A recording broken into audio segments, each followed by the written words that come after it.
दोस्तों जय माता दी। कैसे हैं आप लोग? टीम घुमक्कड़ के साथ आप।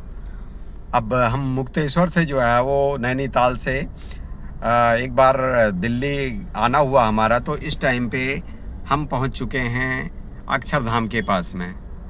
और दोस्तों, पॉल्यूशन का जो बुरा हाल दिल्ली में है, और उसका सबसे बड़ा रीज़न आप देख रहे हैं कि पूरा ट्रैफिक जाम है।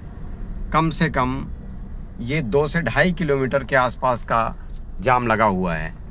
अब जब तक आप इस चीज़ पे नहीं लगाते बैन, ट्रैफिक कितना ज़्यादा कम ना किया जाए, तो बताओ कहाँ से पॉल्यूशन कंट्रोल होगा? गाड़ियाँ बंद कर लो, कुछ भी कर लो, पर पॉल्यूशन ऐसे नहीं बंद होता। पॉल्यूशन के लिए पब्लिक को भी जागरूक होना पड़ेगा।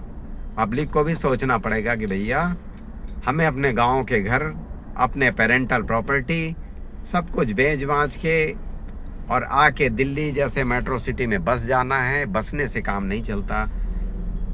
जिंदा रहने के लिए हवा भी चाहिए, और वो हवा हमें अपनी मातृभूमि में ही मिलता है। अब आप देखिए, हम लगभग पिछले 1.5 घंटे से हम यहाँ पे फंसे हुए हैं। और अब जब आप ये लाखों गाड़ियाँ यहाँ पे खड़ी हैं और इनसे जो पॉल्यूशन निकलेगा, तो ये क्या हालत करेगा? अब सरकार ग्रेप 1 लगा ले, ग्रेप 2 लगा ले, ग्रेप 4 लगा ले, कुछ भी लगा ले, उससे क्या फ़र्क पड़ जाएगा? तो ये पॉल्यूशन का हाल है। और अभी लगभग 5 बजे का टाइम है, लेकिन हालात ऐसे हैं कि जैसे रात के 7-8 बज चुके हों। ये पूरी जो धुंध है, ये धुंध एक तरीके से कहें तो फॉग नहीं है, ये सारा का सारा जो है वो पॉल्यूशन है। और दोस्तों, पॉल्यूशन वैसे 2 प्रकार का होता है। हमारे गांव में जो है वो घर में चूल्हे जलते हैं, और बहुत सारी घर में चीज़ें ऐसी एक्टिविटी की जाती हैं जहाँ पे धुआं होता है। लेकिन क्या है कि यहाँ पे एक तरीके से अगर देखा जाए तो जहरीली गैसों का एक चैम्बर है। तो इस चैम्बर में जो कोई रहेगा उसकी हालत क्या होगी?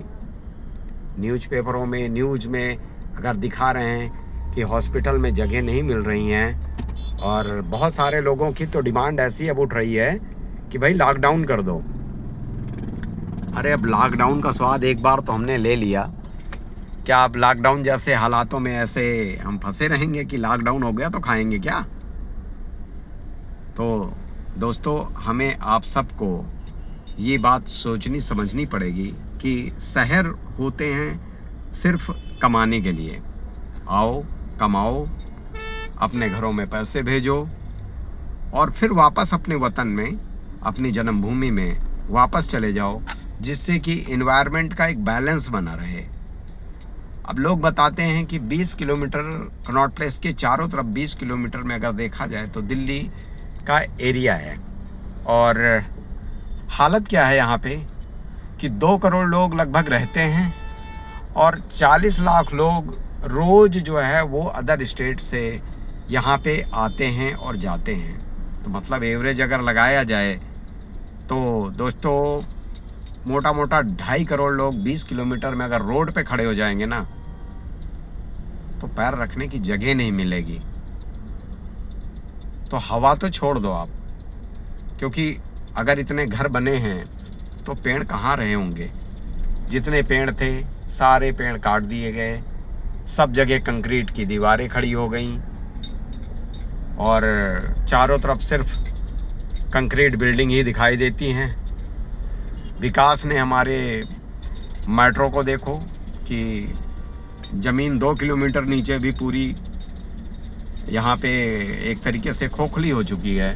तो ना हमने आकाश में हवा छोड़ी, ना हमने ज़मीन में पानी छोड़ा, और ना ही हमारा एयर पोल्यूशन हो या वायु प्रदूषण हो, या फिर कह लें हम ध्वनि प्रदूषण, हर चीज़ की हम अब मर्यादाएं सारी क्रॉस कर चुके हैं। तो दोस्तों, हमें सोचना पड़ेगा इस मामले में, और अगर हो सके तो आप लोग इस चीज़ को थोड़ा सीरियसली सोचें कि हम आने वाली जनरेशन को क्या यही देंगे, यही पॉल्यूशन, यही जहर, यही गैस चैम्बर देंगे, या कुछ अच्छा करने की कोशिश करेंगे? तो दोस्तों, दिल्ली की ये यात्रा में अगर आप लोगों को मेरी ये छोटी सी एक गुजारिश समझ आई हो, पसंद आई हो, तो प्लीज़ आप लोग सब्सक्राइब कीजिए, शेयर कीजिए, और साथ में आइकॉन बटन होता है उसको ज़रूर क्लिक कीजिए। तो इसी के साथ में हम आपसे विदा लेते हैं, नेक्स्ट एपिसोड में मिलते हैं। पॉल्यूशन की इस दिल्ली की नगरी से आपको हम बहुत अच्छी अच्छी अपडेट्स और बुरी बुरी अपडेट्स यहाँ से ज़रूर देंगे। तो तब तक के लिए मिलते हैं। जय भोले की, जय माता दी, जय उत्तराखंड की।